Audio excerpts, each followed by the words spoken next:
हरे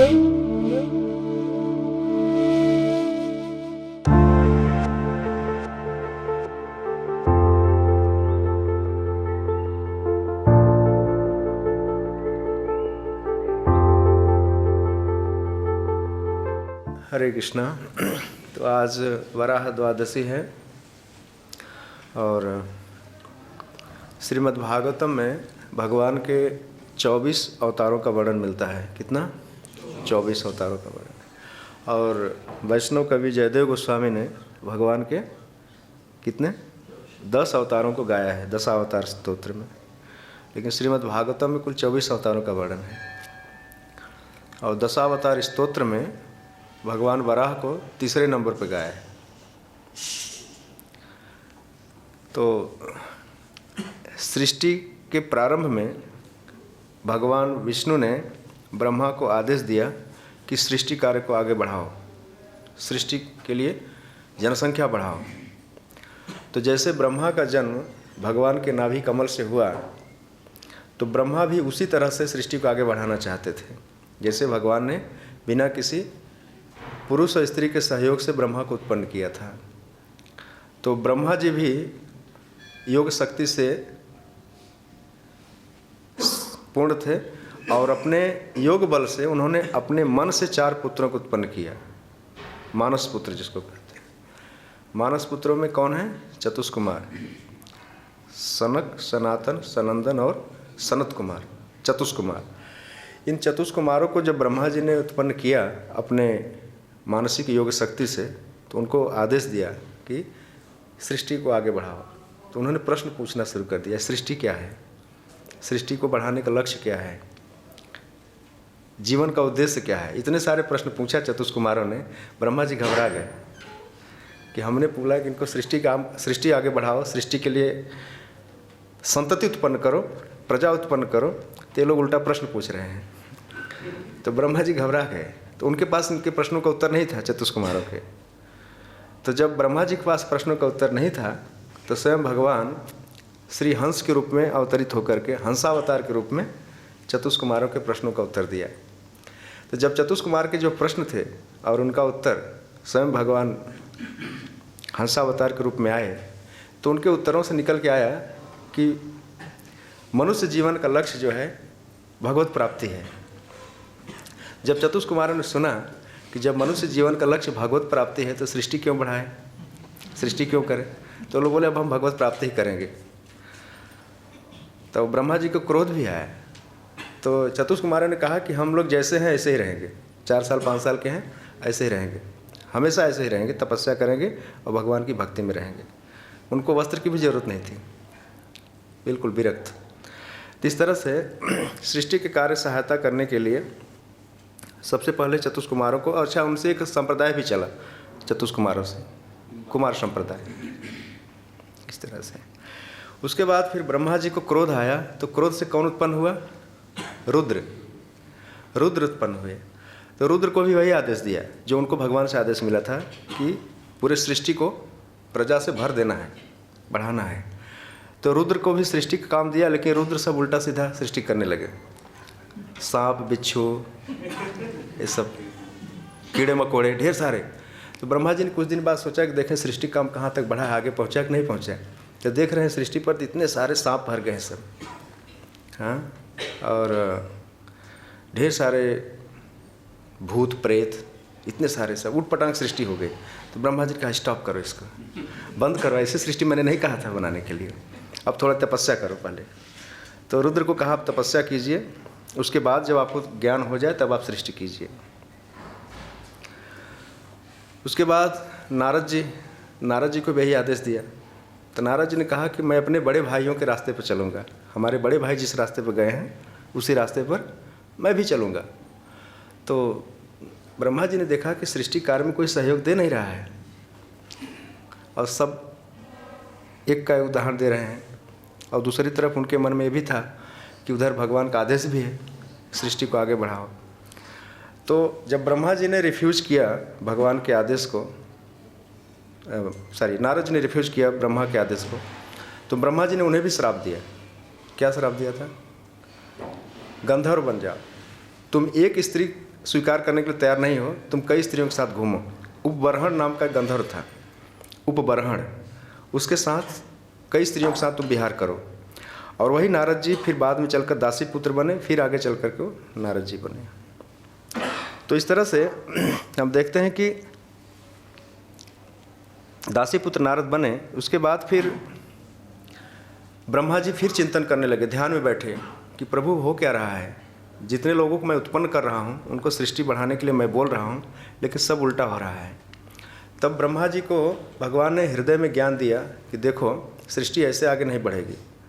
तुम एग्जाम्पल देखो कि ऊपर के प्लैनेट्स में जितने भी लोग हैं सब दो दो हैं, लक्ष्मी नारायण हैं, शिव पार्वती हैं। इस तरह से तुम एक काम करो, एक ऐसी सृष्टि करो जिसमें दो लोग हों। ये अकेले वाली सृष्टि नहीं चलेगी। मैंने तो कर दिया था, लेकिन तुम हमारी ही नकल कर रहे हो, इसलिए सृष्टि इससे आगे नहीं बढ़ेगी। दो उत्पन्न करो, एक मेल और दूसरा फीमेल। तो ब्रह्मा जी ने स्वयंभू मनु को उत्पन्न किया और शत्रुपा को उत्पन्न किया। तो स्वयंभू मनु और शत्रुपा को जब उत्पन्न किया तो ये लोग आपस में आकर्षित हुए, मैथुनी भाव से आकर्षित हुए। फिर इनके बाद सृष्टि आगे बढ़ी। फिर इसके बाद स्वयंभू मनु को ही पहला मनु बनाया गया। ब्रह्मा जी के एक दिन में 14 मनु होते हैं और एक मनु का जो शासन काल होता है वो कितना होता है? 71 चतुर्युग। 71 चतुर्युग का शासनकाल होता है एक मनु का शासनकाल। तो सबसे पहला जो मनु थे वो स्वयंभू मनु हुए। उसके बाद उनके पुत्र हुए प्रियव्रत महाराज और उत्तानपाद। बाकी प्रियव्रत महाराज के ही पुत्रों में से एक हुए उत्तम, रैवत, तामस, ये लोग मनु बने। सेकंड मनु का नाम स्वारोचिष मनु है। फिर चाक्षुष मनु और सातवां जो मनवंतर चल रहा है इसका क्या नाम है? वैवस्वत मनु। तो हर मनवंतर में एक मनु होता है जो इस पृथ्वी का पूरा शासनकाल संभालता है। और इसी स्वयंभू मनु ने और शत्रुपा ने अपनी कैपिटल कहाँ बनाई पृथ्वी पर? राजधानी कहाँ बनाई थी इन्होंने? स्वयंभू मनु जो मानव जाति के पिता हैं, जहाँ से हम लोग उत्पन्न हुए हैं, यहाँ तक पहुँचे हैं। तो स्वयंभू मनु और शत्रुपा ने पृथ्वी पर अपनी कैपिटल कहाँ बनाई?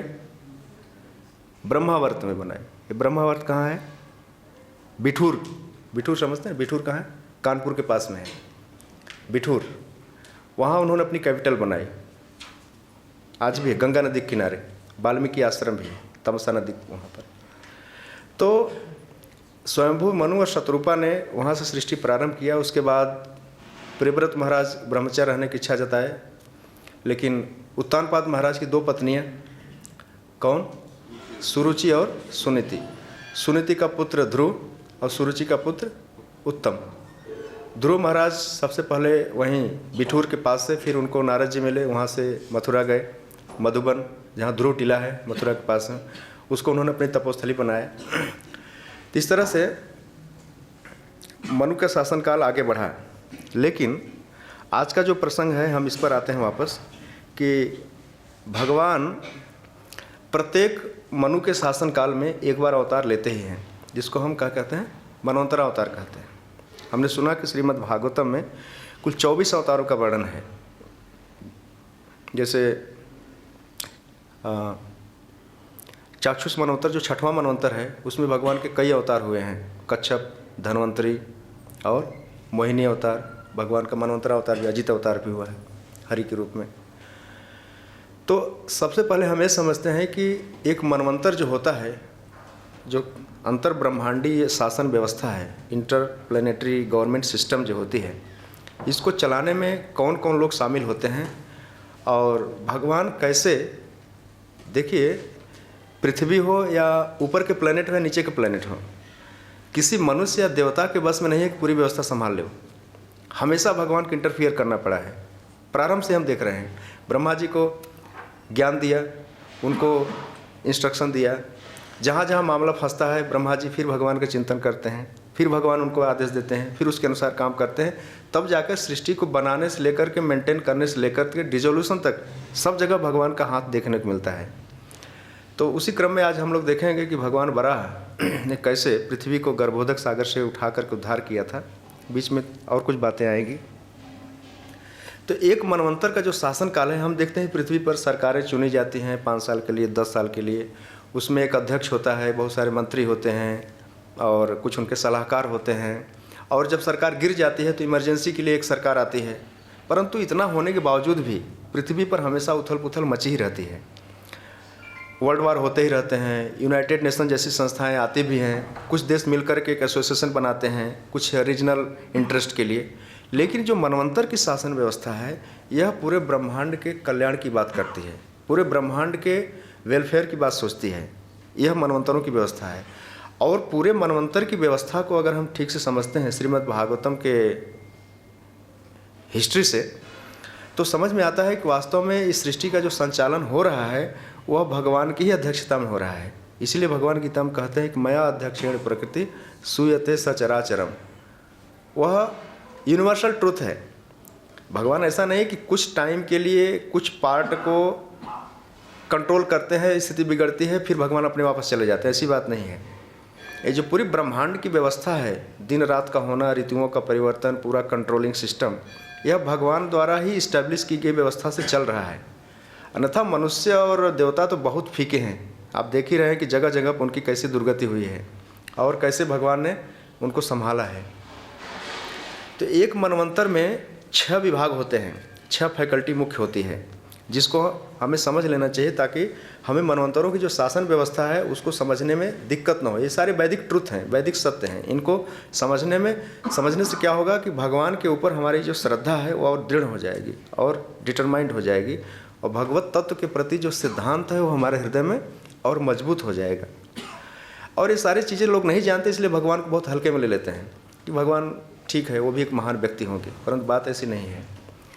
ब्रह्मा जी का एक दिन कितना बड़ा है हम समझ सकते हैं भागवतम से। एक दिन में 14 मनु, और एक मनु का शासनकाल 71 चतुर्युग। तो जो 6 विभाग इसमें शामिल होते हैं मनवंतर जो है यह श्रीमद् भागवतम में 10 विषयों का वर्णन है। सर्ग विसर्ग स्थान पोषण उतयः मनवंतर ईशानुकथा निरोध मुक्ति आश्रय। ये श्रीमद् भागवतम का 10 विषय है। 10 विषयों में से मनवंतर भी एक विषय है, बहुत महत्वपूर्ण विषय है। और मनवंतरों के अंतर्गत भगवान के कई सारे अवतार हुए हैं। युगावतार भी हुए हैं, गुणावतार भी हुए हैं, लीलावतार भी हुआ है, सत्यावेश अवतार भी हुआ है। तो भगवान के जो 6 प्रकार के अवतार हैं वो हर मनवंतर में आते हैं। और एक मनवंतर अवतार भी भगवान का एक अवतारों में से एक प्रकार है अवतार का, वो भी आता है। तो सुखदेव गोस्वामी से परीक्षित महाराज बार बार जब प्रश्न पूछते हैं तो उसके पीछे रीजन क्या होता है? उसके पीछे रीजन यही होता है कि भगवान जब जब अवतार लेते हैं तो जिन अद्भुत कर्मों को भगवान करते हैं उन्हीं अद्भुत कर्मों को सुनने की इच्छा है परीक्षित महाराज के मन में। अन्यथा परीक्षित महाराज इतने पूरे वर्ल्ड की हिस्ट्री, यूनिवर्सल हिस्ट्री, देवताओं के वंशज, दैत्यों के वंशज, दुनिया भर के वंशावली है, उनके पास सिर्फ 7 दिन का टाइम है। इन सब चीज़ों को सुनने ज़्यादा इंटरेस्ट नहीं उनका। लेकिन प्रश्न पूछने से एक बात निकल कर सामने आएगी कि भगवान की महिमा गाने का और सुनने का अवसर मिलेगा। इसीलिए मनवंतरों की बात कर रहे हैं हम, थोड़ा सा यहाँ पर विस्तार में जाएंगे, उसके बाद फिर वापस आज के श्लोक पर। तो जो 6 मुख्य विभाग होते हैं मनवंतर मतलब शासन व्यवस्था में, सबसे पहला जो फैकल्टी विभाग होता है वो मनु का होता है। मनु जो है पद का नाम है, जो किंग होता है। मनु जो है कंपल्सरली गृहस्थ ही होता है, क्योंकि उसे शासन चलाना होता है। मनु के पद पर जो व्यक्ति बैठता है वह अनिवार्य रूप से गृहस्थ आश्रम का ही व्यक्ति होता है। तो पहला विभाग जो है मनु का है। तो हर मनवंतर में मनु चेंज हो जाते हैं। तो पहला जो मनु है स्वयंभू मनु, ब्रह्मा के द्वारा उत्पन्न किए गए पुत्र, वहाँ से फिर स्वयंभू मनु, तो यह मनु का नाम है। लेकिन उस मनवंतर में जो मनु थे उनका नाम ही मनु महाराज था, और वहीं से उन्होंने एक ग्रंथ लिखा, पूरे मानव समाज को गाइडलाइन बताया, जिसका नाम है मनुस्मृति। और आज बहुत सारे ऐसे लोग हैं जो मनुस्मृति को मानव समाज के खिलाफ समझते हैं। मनुस्मृति को अनदेखा करने के कारण, इग्नोर करने के कारण मनुष्य समाज दुर्गति को प्राप्त हुआ है। लेकिन शास्त्रों से हम समझ सकते हैं कि कैसे हमारे पूर्वजों ने मनुष्य समाज को पूर्णतः, अभी हम वापस आएंगे कि भगवान सृष्टि के पीछे बार बार क्यों जोर दे रहे थे, सृष्टि बनाने की जरूरत क्यों पड़ी, इस एक प्रश्न हो सकता है ऐसा। भगवान ब्रह्मा को बार बार क्यों बोलते हैं सृष्टि बढ़ाओ, सृष्टि बढ़ाओ, सृष्टि बनाने की जरूरत क्यों पड़ी? तो पहला विभाग जो है मनु का है। मनु के पद पर जो बैठता है उसको मनु ही कहते हैं। हर मनवंतर में उसका नाम पद वही होता है, नाम व्यक्ति का नाम बदल जाए। जैसे 7वां मनवंतर चल रहा है, इसका नाम है वैवस्वत। इस पद पर कौन बैठा है अभी? सूर्यदेव का पुत्र है, सूर्यदेव नहीं, सूर्यदेव का पुत्र विवस्वान। और विवस्वान कौन है? भगवान कृष्ण का शिष्य है, जिसको गीता को उपदेश दिया था भगवान ने, राइट। इतना क्वालिफाइड व्यक्ति वर्तमान में मनु के पद पे बैठा हुआ है, और उसके देखरेख में, उसके सुपरविजन में, विवस्वान के देखरेख में पूरे ब्रह्मांड की शासन व्यवस्था चल रही है। ब्रह्मांड मतलब समझ रहे हैं, एक यूनिवर्स, 7 ऊपर और पृथ्वी को लेकर 7 नीचे, ऊर्ध्व और अधः, ऊर्ध्वलोक और अधोलोक। ऊपर 7 ऊर्ध्वलोक हैं और नीचे 6 अधोलोक हैं, और पृथ्वी मिडिल में है। तो एक ब्रह्मांड की शासन व्यवस्था संभालने के लिए एक मनु होता है, और मनु बहुत ही क्वालिफाइड व्यक्ति होता है, बहुत ही क्वालिफाइड होता है। और वह इलेक्शन द्वारा नहीं चुना जाता, वोट के द्वारा नहीं चुना जाता है, वह भगवान ही सिलेक्ट करते हैं उसको। सारे मनवंतरों में जो सारे विभागाध्यक्ष हैं, सारे हेड ऑफ डिपार्टमेंट हैं, वे भगवान के द्वारा ही डायरेक्टली अपॉइंट किए जाते हैं। वो किसी पार्टी या किसी लोगों के वोट के द्वारा नहीं बिठाए जाते फिर हटा दिए जाते हैं। ऐसी शासन व्यवस्था नहीं है ब्रह्मांड की। तो आज जो वैवस्वत मनवंतर चल रहा है, इसमें सूर्य देव का पुत्र, और सूर्य भगवान का विभूति है, सूर्य नारायण कहा जाता है यहाँ तक, उनको इतनी बड़ी विभूति है। उनका पुत्र विवस्वान वर्तमान में मनु की व्यवस्था संभाले हुए हैं। दूसरा फैकल्टी होती है, दूसरा विभाग होता है इसमें, वह होता है मनु के पुत्र। सारे मनुओं के पुत्र हुए हैं। वे मनु पुत्र क्या करते हैं गवर्नमेंट में? वे सारे लोग, इतना बड़ा ब्रह्मांड है तो मनु के पुत्रों को ब्रह्मांड के अलग अलग पार्ट सौंप दिए जाते हैं। तुम इसको देखो, तुम इसको देखो, तुम ऊपर वाला देखो, तुम नीचे वाला देखो। सारे मनु पुत्रों को डिपार्टमेंट अलॉट कर दिए जाते हैं। तो सारे मनु पुत्र जो होते हैं, मनु को सहायता देते हैं पूरे ब्रह्मांड के संचालन के लिए, और पूरे ब्रह्मांड में कहीं भी कुछ घटना घटती है उसकी रिपोर्टिंग करते हैं मनु को, कि यहाँ पर ऐसा हो रहा है, वहाँ पर ऐसा हो रहा है। तो फिर ज़रूरत पड़ने पर जो एक्शन ज़रूरत पड़ती है उस एक्शन को लिया भी जाता है। तो 2 विभाग हो गए, मनु और मनुपुत्र। और तीसरा विभाग जो है इंद्र का है।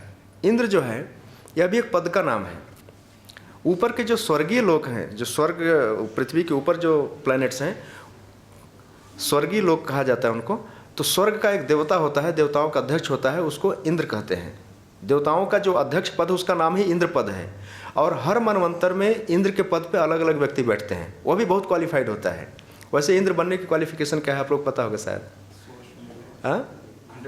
100 अश्वमेध यज्ञ कंप्लीट करेगा वह व्यक्ति इंद्र बनेगा। आसान नहीं है, बहुत बड़ी क्वालिफिकेशन चाहिए इसके लिए। और 100 अश्वमेध यज्ञ करने के लिए उसको गृहस्थ आश्रम में ही रहना है, इतना आसान नहीं है। अभी वर्तमान में जो इंद्र है उनका नाम क्या है पता है? जो अभी जो इंद्र के पद पे बैठे उनका नाम पुरंदर है। पुरंदर नाम के देवता जो हैं वो इंद्र के पद पे बैठे हुए हैं। तो इंद्र जो है एक तीसरी मुख्य फैकल्टी होती है मनवंतर की शासन व्यवस्था में। तो इंद्र जो है वह देवताओं के अफेयर्स को देखते हैं। हेवनली प्लैनेट्स में जो कुछ हो रहा है बेसिकली वो प्रेसिडेंट होते हैं, उनके सुपरविजन में, उनके डायरेक्शन में अपर प्लैनेट्स को मैनेज किया जाता है इंद्र के देखरेख में। तो इंद्र के बाद उनको भी सहायता चाहिए, इतना बड़ा विभाग है, अकेले तो संभाल नहीं पाएंगे। तो उनको भी असिस्ट करने के लिए डेमीगार्ड्स होते हैं, उनको बोलते हैं असिस्टिंग डेमीगार्ड्स। तो चौथी फैकल्टी है असिस्टिंग डेमीगार्ड्स, सहायक देवता। तो इंद्र को सहायता करने के लिए कौन लोग होते हैं? देवता लोग होते हैं। हर मनवंतर में देवताओं का नाम भी बदल जाता है, देवताओं की जातियाँ होती हैं। जैसे पहले मनवंतर में देवताओं की जातियाँ कुछ और थी, दूसरे में कुछ और था, तीसरे में कुछ और है, चौथे में कुछ और है। ये पूरा देवताओं का एक जातियाँ होती हैं, वो सब बदल जाती है। एक मनवंतर बदलता है तो सारा मंत्रिमंडल खत्म कर दिया जाता है, नया चुना जाता है। अब एक मनवंतर से जब दूसरा मनवंतर चालू होता है तो उस बीच में एक छोटा सा जो गैप आता है, उसमें छोटा सा प्रलय होता है। जब पावर ट्रांसफ़र की जाती है, पूरा मैनेजमेंट जब चेंज होता है तो उसमें एक छोटा सा प्रलय होता है, उसको आंशिक प्रलय बोलते हैं। हर मनवंतर में ऐसा होता है। पहला मनवंतर खत्म हुआ, दूसरा मनु चालू वाला है, तो बीच में कहीं न कहीं बड़ा प्रलय होता है, उसको आंशिक प्रलय बोलते हैं। और इसी आंशिक प्रलय में भगवान वराह का प्रकट हुए थे, भगवान वराह। तो भगवान वराह के विषय में कहते हैं कि जब यहाँ पर लिखा है प्रभुपाद जी ने कि जब स्वयंभू मनु का प्रलय हुआ, पहला ही मनु का जब प्रलय हुआ तो भगवान वराह प्रकट हुए। और वैसे कहते हैं कि यहाँ पर विश्वनाथ चक्रवर्ती लिख रहे हैं कि 6वां अवतार है, क्या है? चाक्षुष मनवंतर। चाक्षुष मनवंतर जो है 6वां मनवंतर है।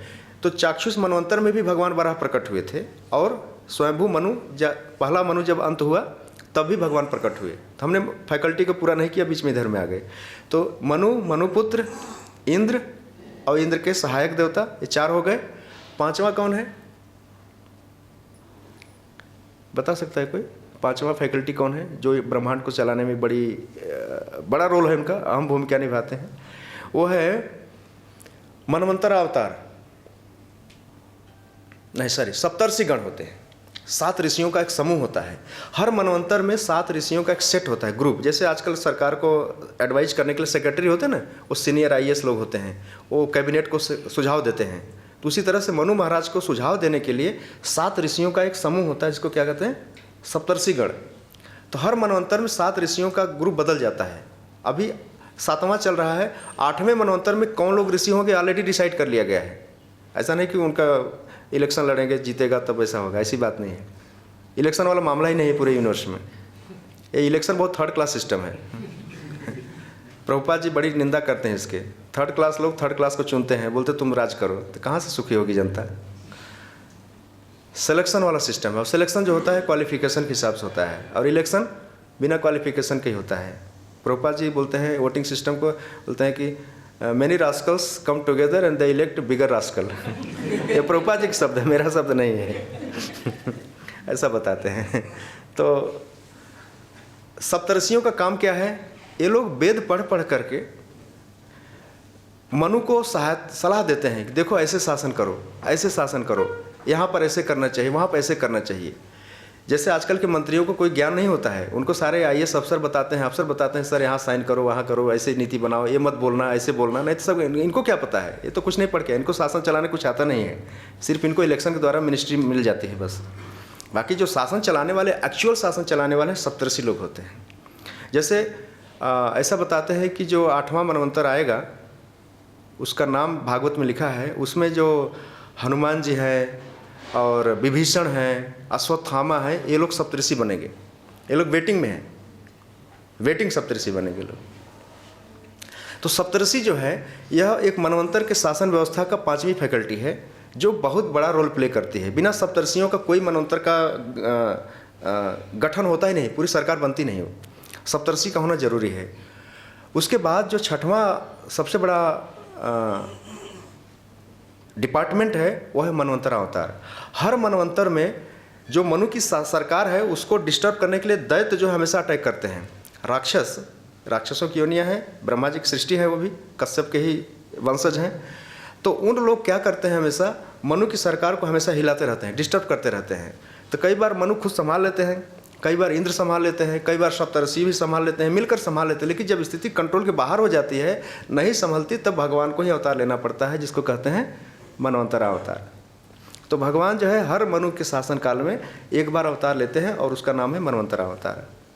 तो मनवंतर अवतार में भी भगवान कई सारी लीलाएं करते हैं। तो हमने 6 फैकल्टी को समझा कि कैसे एक मनवंतर को चलाने के लिए ये सारे फैकल्टीज काम करते हैं आपस में मिल करके। और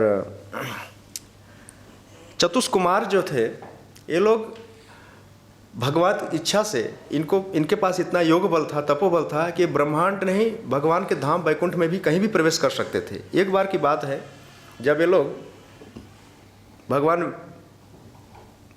विष्णु के लोक वैकुंठ में पहुँचे, तो वहाँ पर जो 7वें द्वार पर जो द्वारपाल है भगवान के, आपको पता है कौन है? जय और विजय। तो जय और विजय ने इनको पहली बार जब देखा कि छोटे छोटे बालक हैं, बिना कपड़े के ही हैं, निर्वस्त्र हैं, तो वे इनको देख करके बोले, अरे कहाँ जा रहे हो?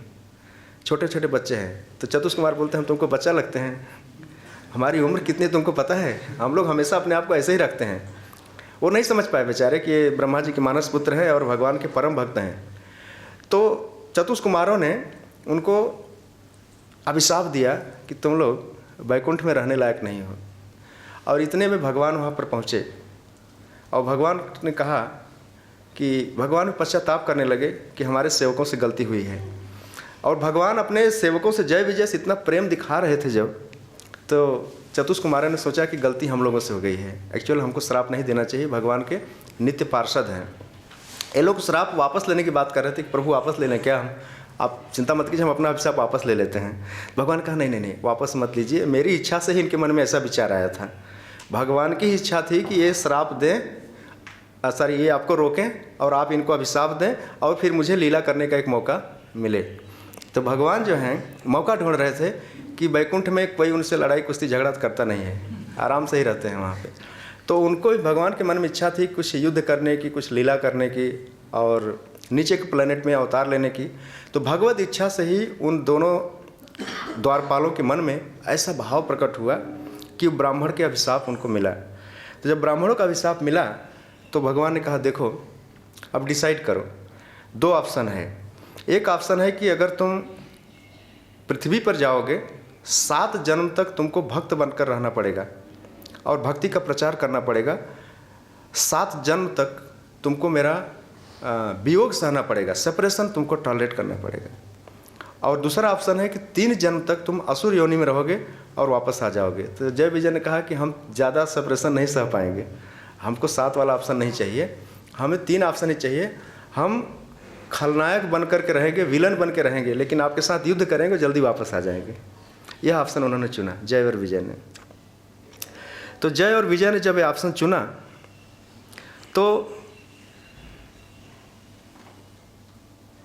है भगवान के नित्य पार्षद। ध्यान रखिएगा कि जब हिरण्याक्ष ने, भगवान वराह ने हिरण्याक्ष का वध कर दिया तो हमें क्या करना चाहिए? खुश होना चाहिए या दुख मनाना चाहिए? एज ए वैष्णव हमें खुश होना चाहिए। ऐसा नहीं कि एक असुर का वध हुआ, उस दृष्टि से नहीं। भगवान का एक पार्षद असुर योनि से मुक्त होकर अपने निज धाम गया वापस, उस पॉइंट ऑफ व्यू से खुशी मनानी चाहिए। क्योंकि जय और विजय, हिरण्याक्ष और हिरण्यकश्यपु, ये दोनों जय विजय हैं। फिर अगले असुर योनि में कौन हुए लोग? रावण और कुंभकर्ण। इसके बाद कंस और शिशुपाल, शिशुपाल और दंतवक्र, राइट? इस तरह से। तो इस बीच में जब भगवान ने ब्रह्मा को आदेश दिया कि जाओ सृष्टि करो, वहाँ फिर वापस जाते हैं थोड़ा सा स्टोरी में, शत्रुपा और स्वयंभू के पास में। शत्रुपा स्वयंभू सृष्टि करने के रेडी हो गए और उन्होंने भगवान से आदेश मांगा कि कहाँ सृष्टि करें। तो जब देखते हैं कि पृथ्वी ही नहीं है इधर, इस बीच में हिरण्याक्ष जो है पूरी पृथ्वी को रसातल में फेंक दिया था, गर्भ सागर में ले जाकर डुबा दिया, छिपा दिया था। और गर्भोदक सागर कहाँ है? ऐसा बताते हैं कि अगर हम प्लानिटरी सिस्टम देखें तो बहुत दूर है गर्भ सागर। तो ब्रह्मा जी के पास एक मन में और चिंता आई कि एक और समस्या आ गई। अभी तक तो कोई सृष्टि करने के लिए रेडी नहीं हो रहा था, अब कोई रेडी भी हुआ तो साइट ही गायब है, पृथ्वी गायब है, कहाँ सृष्टि करें? ऐसा था। तो ब्रह्मा जी ने कहा कि प्रभु साइट ही नहीं है तो कहाँ पर सृष्टि करें? पानी के ऊपर थोड़ी सृष्टि होगी, चारों तरफ पानी ही पानी था। तो ब्रह्मा जी ने कहा कि यह बड़ी विकट समस्या है, इसका समाधान भगवान ही निकाल सकते हैं। तो ब्रह्मा जी फिर अपने ध्यान में बैठे और चिंतन करने लगे। तो जैसे ही ब्रह्मा चिंतन कर रहे थे, अचानक उनकी नाक से छींक आई और उनकी नाक से एक अंगूठे भर, छोटे भर एक कोई प्राणी निकला और अचानक देखते ही देखते आकाश में एक हाथी के शरीर का बड़ा हो गया और वही भगवान वराह थे। बोलिए वराह देव भगवान की। तो भगवान वराह जो हैं प्रकट हो गए, लेकिन इधर हिरण्याक्ष ने क्या क्या काम किया था उसको भी सुन लीजिए। हिरण्याक्ष ने तपस्या से और अपने आसुरी बल से पूरे ब्रह्मांड में आतंक मचा रखा था, पूरे ब्रह्मांड में। और पृथ्वी जो है, इसको पूरा प्लैनेट सोचिए, पृथ्वी कितनी बड़ी है। आज हम जिस पृथ्वी को देख रहे हैं प्लैनेट को, इतना ही मत समझिए कि जो 7 प्लैनेट हम देखते हैं ना, एशिया, अफ्रीका, ऑस्ट्रेलिया, इतना नहीं। ये पूरा जो समुद्र है वो पूरा मिलाकर पृथ्वी है। 25% पृथ्वी और 75% वाटर, ये पूरा मिलाकर क्या है? वो पृथ्वी है। पूरे प्राट को ही ले जाकर के छिपा दिया था गर्भ सागर में। और गदा लेकर के पूरे ब्रह्मांड में घूमता था। कौन? हिरण्याक्ष। पूरे ब्रह्मांड में घूमता था, चुनौती देता था, कोई मुकाबला करने वाला हो तो सामने आओ, ऐसा बोलता था। और कोई इसके सामने नहीं आता था। इंद्र आदि देवता सब भाग गए थे डर के मारे इसके। तो एक बार खोजते खोजते पानी के अंदर गया, वरुण देव के पास। पानी जल के देवता कौन है? वरुण देव का। वरुण देव के पास गया, वरुण देव से कहा कि आप मुझसे युद्ध करेंगे? वरुण देव ने कहा अभी मैं बूढ़ा हो गया हूँ, देखो मेरे सब बाल पक गए हैं, अब मैं लड़ाई नहीं करता हूँ। हाँ, तुमको लड़ने की बहुत इच्छा है, थोड़ा वेट करो, विष्णु आएंगे तुम्हारे साथ लड़ाई करेंगे। तुमको बहुत अहंकार हो गया है अपने बल का, भगवान विष्णु तुम्हारा अहंकार तोड़ेंगे। ऐसा कह करके फिर वापस जहाँ भी जाता था गदा घुमाता था, हंसता था, हाँ हाँ मेरे समान कोई नहीं है, दुनिया में कोई मेरा मुकाबला नहीं कर सकता है। यह असुरों की एक प्रवृत्ति होती है, चाहे छोटा असुर हो चाहे बड़ा असुर हो, उसको यही लगता है कि मेरे समान कोई नहीं है, दुनिया में मेरा मुकाबला करने के लिए कोई नहीं है। आज भी छोटे छोटे असुर हैं जो भगवान को चुनौती देते हैं और चैलेंज देते हैं, भगवान की सत्ता को चुनौती देते हैं, लेकिन भगवान या तो स्वयं या अपने एजेंटों के द्वारा या अपनी योग शक्ति के द्वारा, किसी भक्त के द्वारा उनका अहंकार तोड़ते ही हैं, देर या सवेर। तो असुरों का एक काम रहा है शुरू से ही कि सृष्टि में डिस्टर्बेंस उत्पन्न करना और भगवान को चुनौती देना। आजकल की जो सो कॉल्ड साइंटिफिक एक्टिविटीज़ हैं मोर और लेस डिमोनियक ही हैं। भगवान की सत्ता को बिल्कुल नहीं मानना, उल्टे भगवान की बनाए हुए सिस्टम को ड्रिलिंग करना और डिस्टर्बेंस तैयार करना, ज़मीन को ड्रिल करना और आसमान में, समुद्र में, सब जगह, पृथ्वी पर, नभ में और जल के अंदर सब जगह एक उत्पात मचाना, एक डिस्टर्बेंस क्रिएट करना। वही हिरण्याक्ष के फॉलोअर, हिरण्याक्ष के रास्ते पर चलने वाले। तो ऐसा ही मिलकर के लोग हमेशा डिस्टर्बेंस पैदा करते रहते हैं, लेकिन स्थिति जब आउट ऑफ कंट्रोल हो जाती है तब भगवान को अवतार लेना पड़ता है। इस दृष्टि से हम जब यहाँ देखते हैं कि सृष्टि कहाँ करूँ, पृथ्वी कहाँ है, तो प्रभुपाद जी तात्पर्य में लिख रहे हैं कि जनलोक, महरलोक और सत्यलोक को छोड़कर सारे लोग जल प्रलय में डूबे थे। यह कब की बात है? जब पहले मनवंतर का शासन अंत हो रहा था। ये जो पूरा ब्रह्मांड है इसमें से ऊपर के 2-3 लोग बचे थे, बाकी पूरा जो ब्रह्मांड था वो कहाँ था? पृथ्वी में, जल में डूबा हुआ था। खाली ऊपर के 3 छोड़ करके शेष सारे लोग जल प्रलय में डूबे थे। फिर बराह के इस अवतार को उपरिक्त लोकों के वासियों ने देखा। किन्होंने देखा? जहाँ जो नहीं डूबे थे वही ने देखा, जो डूब गए थे वो तो नहीं देख पाते थे। तो इस तरह से भगवान वराह जो है प्रकट हुए, और जब भगवान वराह प्रकट हुए तो इसने, हिरण्याक्ष ने देखा किसको? भगवान वराह को। तो देखकर हंसने लगा, बोला अरे ये कैसा प्राणी है, सुअर की तरह। लेकिन भगवान वराह तो वराह है, अद्भुत कर्मणा है। सुअर के शरीर में भी, सुअर को आपने देखा होगा, गांव में एक होता है, एक जंगल में होता है, जिसको जंगल वाले सुअर को वराह कहते हैं। प्रभुपाद जी अपने तात्पर्य में बताते हैं। तो भगवान वराह का रूप धारण करके भी कंदर्प कोटि कमनीयम विशेष शोभम, गोविंदम आदि पुरुष, वही गोविंद हैं जो शुकर रूप में है। शुकर रूप में भी उनका सौंदर्य अद्भुत है, अद्भुत कर्मणा है।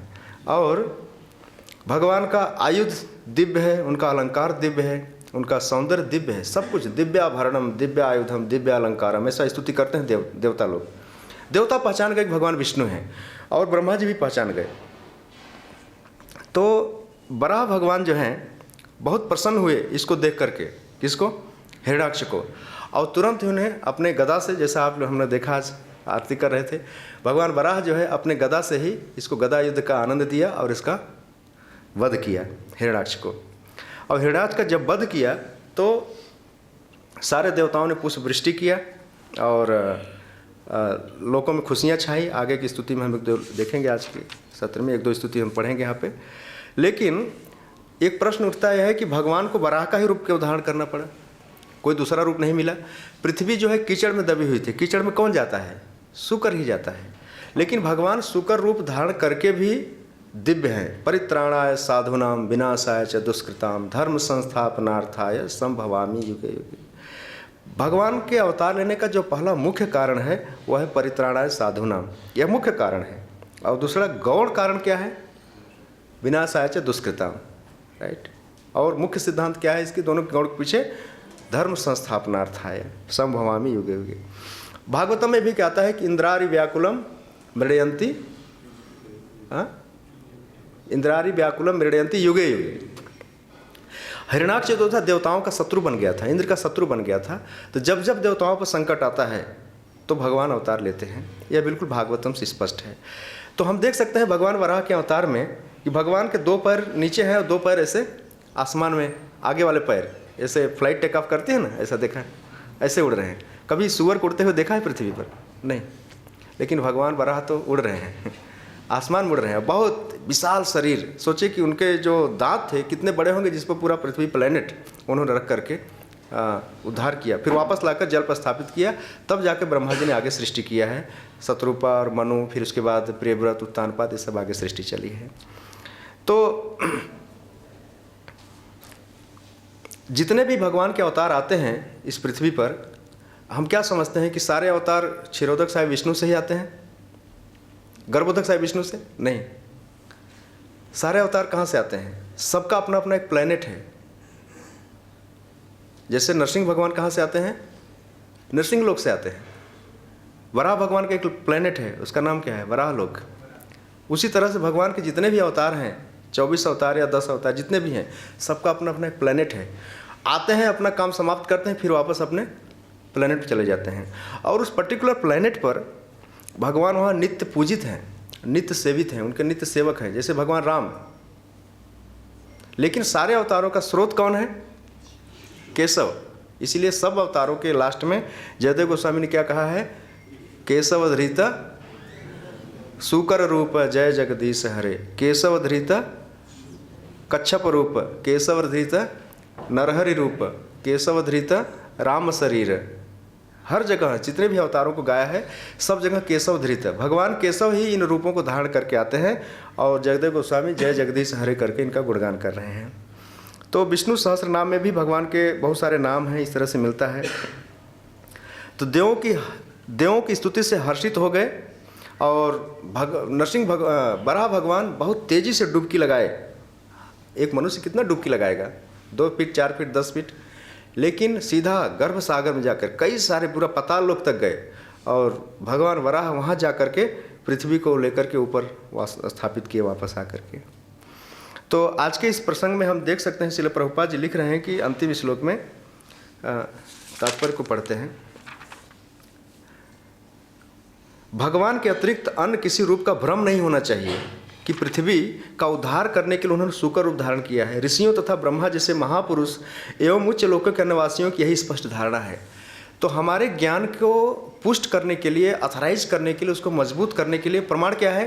ऋषि मुनि और उच्च लोक के देवता। पृथ्वी के मनुष्य क्या कमेंट करते हैं वो थर्ड क्लास के, उनकी कोई तो वैल्यूएशन है नहीं, उनके ओपिनियन का कोई मतलब नहीं है। पृथ्वी के लोग भगवान के विषय में सिर्फ कल्पना ही कर सकते हैं या भगवान के विषय में उटपटांग थ्योरी दे सकते हैं।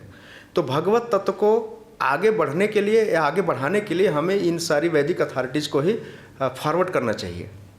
और यह बिल्कुल कल्पना नहीं है, बिल्कुल फैक्ट है, इतिहास है कि पृथ्वी पर कैसे प्रजातियों बढ़ी हैं, कैसे आज इस सिचुएशन में आई है। परंतु दिक्कत कहाँ है? जब जब भगवान की बनाई हुई व्यवस्था को आसुरी प्रवृत्ति के लोग चैलेंज करते हैं, तब तब भगवान यदा यदा ही धर्मस्य ग्लानिर्भवति भारत अभ्युत्थानम अधर्मस्य तदात्मानं। कल नित्यानंद प्रभु की आविर्भाव तिथि है, नित्यानंद त्रयोदशी। नित्यानंद त्रयोदशी के पीछे भी अद्वैताचार्य कह रहे हैं कि प्रभु इस बार आइए तो सुदर्शन मत लाइएगा, इतने असुर बढ़ गए हैं, कितने मारोगे? कलयुग में बहुत सारे असुर हैं। अपना दिव्य अस्त्र लेकर आइएगा, सांगोपांगास्त्र लेकर आइए, हरिनाम लेकर आइए। इनकी जो आसुरी प्रवृत्ति है इसको खत्म करना है। वैसे कलयुग के असुर बहुत ज़्यादा हैं, बहुत सारे हैं, और इन्हीं आसुरी लोगों का समापन करने के लिए भगवान अब भी हरिनाम के रूप में, चैतन्य महाप्रभु के रूप में, नित्यानंद प्रभु के रूप में प्रकट होकर के इन असुरों का संहार ही कर रहे हैं। राइट। अब एक प्रश्न उठता है कि जय और विजय, इन लोगों ने भगवान से भक्ति का ऑप्शन इनको मिला था, भक्त के रूप में जाओ, लेकिन अगर हमको भी ऐसा ऑप्शन मिले तो क्या हम भी ऐसा ही करेंगे क्या कि असुर बनने के लिए या भक्त बनने के लिए? दोनों में कौन श्रेयस्कर है? वो जल्दी वापस चले गए। अभी किसी से पूछा, बोले हमने तो डिसाइड नहीं किया है। अगर हमारे सामने ऐसा ऑप्शन आएगा देखेंगे। राइट। अगर ऐसा ऑप्शन आए तो क्या करेंगे?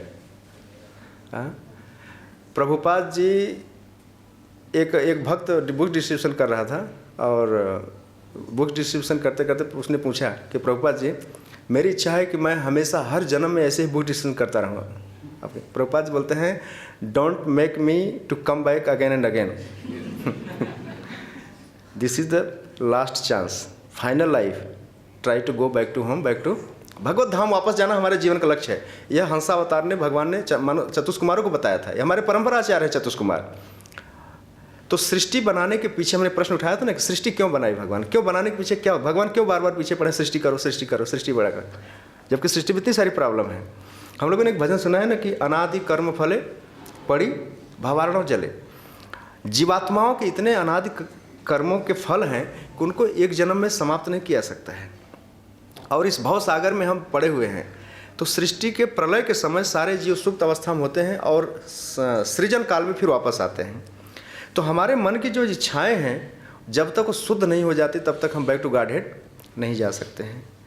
तो जय और विजय अगर आचार्य के रूप में आ जाते तो उनको कई जन्म तक इसी पृथ्वी पर प्रचार करना पड़ता। हमारे जैसे दुष्टों का उद्धार जब तक नहीं होता तब तक वो वापस नहीं जा सकते। श्रील प्रभुपाद जी आज भी अपने शिष्यों को उद्धार में लगे हुए हैं आचार्य के रूप में। प्रभुपाद जी का खुद कहना है कि जब तक हमारे सारे शिष्य लिबरेट नहीं हो जाएंगे तब तक मैं वैकुंठ नहीं जाऊंगा। यह उनका ओपिनियन है। उसी दृष्टिकोण से ऐसे इसको उदाहरण के द्वारा समझ सकते हैं। जैसे मान लीजिए कि एक पिता के कुछ बच्चे हैं और वो कुछ फुटबॉल मैच खेलने गए हैं। पिता कहता है कि देखो सूरज ढलने से पहले, सूर्यास्त से पहले वापस आ जाना, घर वापस आ जाना। एक को याद आ जाता है जैसे सूरज ढलने वाला होता है वापस आ जाता है, वो वापस आ जाता है। तो पिता पूछता है कि और बाकी लोग कहाँ रह गए? तो बोलता है वो लोग तो भूल गए, आपका इंस्ट्रक्शन भूल गए, उधर ही रह गए, अंधकार में ही रह गए।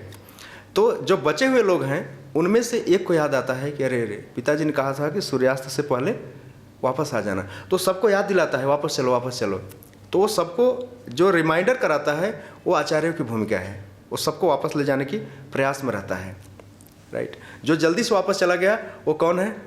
एक तरह से जय और विजय कैटेगरी के हैं। और बाकी जो हमको वापस ले जाने के लिए अभी भी प्रयासरत में है वो आचार्यों की कैटेगरी में है।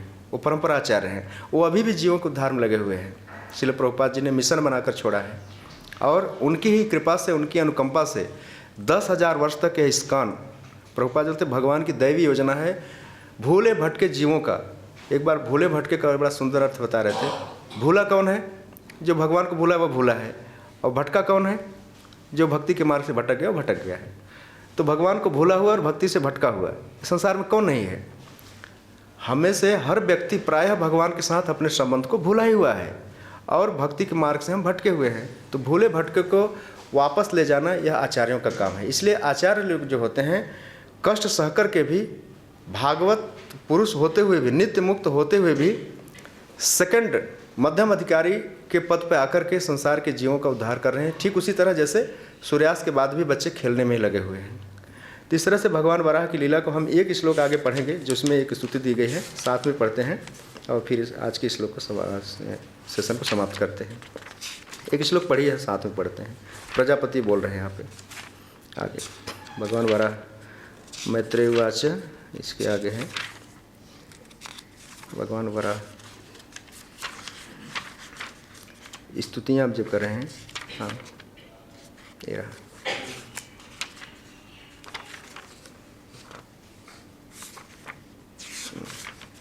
ऋषि ऊचु, ऋषि लोग भगवान वराह की प्रार्थना कर रहे हैं कि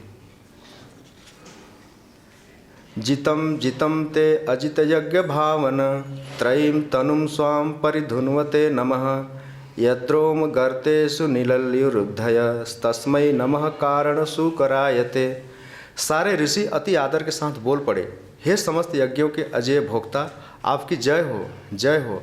आप साक्षात वेदों के रूप में विचरण कर रहे हैं और आपके शरीर के रोमकूपों में सारे सागर समाये हुए हैं। आपने किन्हीं कारणों से पृथ्वी का उद्धार करने के लिए अब सूकर का रूप धारण किया है। एक श्लोक और पढ़ते हैं।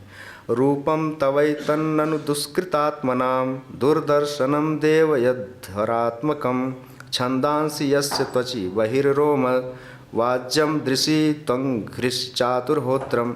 हे प्रभु, आपका स्वरूप यज्ञ संपन्न करके पूजा के योग्य है, किंतु दुष्ट आत्माएं इसे देख पाने में असमर्थ हैं। गायत्री तथा अन्य सारे वैदिक मंत्र आपकी त्वचा के संपर्क में हैं। आपके शरीर के रोम कुश हैं, आपकी आंखें घृत हैं और आपके 4 पांव 4 प्रकार के सकाम कर्म हैं।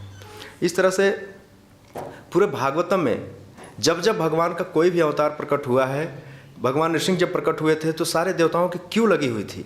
ब्रह्मा जी बोल रहे हैं, इंद्र बोल रहे हैं, प्रजापति बोल रहे हैं, गंधर्व बोल रहे हैं, सारी स्तुतियाँ भरी पड़ी हैं। उसी तरह से समुद्र मंथन के समय जब ब्रह्मा और देवता क्षीर सागर के तट पर गए, तो जब भगवान प्रकट हुए तो वहाँ भी सारे देवताओं ने खूब स्तुति किया है। महारानी कुंती स्तुति कर रहे हैं, गजेंद्र स्तुति कर रहे हैं। पूरा भागवत में भगवान की महिमाओं से भरा पड़ा है। इन स्तुतियों में भगवान की विशेषताएँ छिपी हुई हैं। श्रीमद् भागवतम एक कहानियाँ सुनने के लिए, स्टोरी सुनने के लिए नहीं बनाए गए हैं। परीक्षित महाराज के मन में यही चला था भगवान कितने महान हैं, और भगवान की भगवान की भगवत्ता, उनकी सर्वशक्तिमत्ता और भक्त वत्सलता, भगवान अपने भक्तों से कितना प्रेम करते हैं। प्रायः सभी अवतारों में यह सिद्धांत खुलकर सामने आया है। आज के अवतार में भी यही है। भगवान वराह जब प्रकट हुए हैं, सारे देवता ऋषि सब कितनी प्रसन्नता से और पूरे नॉलेज के साथ, फाइट के साथ भगवान की स्तुति कर रहे हैं। तो मानव समाज के लिए ये जो श्रीमद् भागवतम का जी कमेंट्री है, श्रील प्रभुपाद जी ने अंग्रेजी और सभी भाषाओं में दिया है, यह रियल वरदान है। इसी श्रीमद् भागवतम के सहारे हम इस मानव जीवन के जो शंकाएँ हैं भगवान के विषय में, संबंध के विषय में, सृष्टि तत्व के विषय में, इनका निवारण कर सकते हैं। इसीलिए तो श्रील प्रभुपाद जी कहते थे कि इस मानव जगत के लिए जो श्रीमद् भागवतम है वह एक क्या है, सांस्कृतिक वरदान है, क्रांतिकारी वरदान है, रिवोल्यूशनरी गिफ्ट है। तो श्रीमद् भागवतम को हमको इस तरह से पढ़ना चाहिए और इस तरह से इसको प्रमोट भी करना चाहिए, तब जाकर कि एक ईश्वरीय चेतना जो है रिवोल्यूट कर पाएगी लोगों की लाइफ में हर पॉइंट ऑफ व्यू से। तो आज हम यही समाप्त करते हैं। वराहदेव भगवान की, श्रील प्रभुपाद की, ग्रंथराज श्रीमद् भागवतम की।